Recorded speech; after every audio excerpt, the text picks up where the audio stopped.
കുരുത്തക്കേടിന്റെ കൂടാണ് അടുപ്പക്കാരന് തേനാണ് വെളുക്കുമ്പോ തൊട്ട് പാമ്പാണ് മിടുമിടുക്കുള്ള ജോയ്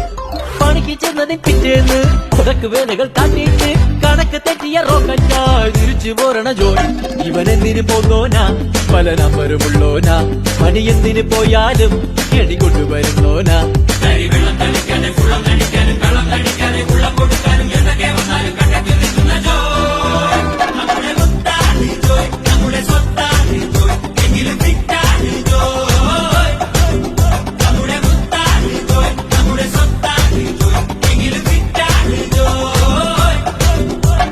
കുരുത്തക്കേടിന്റെ കൂടാണ് അടുപ്പക്കാരന്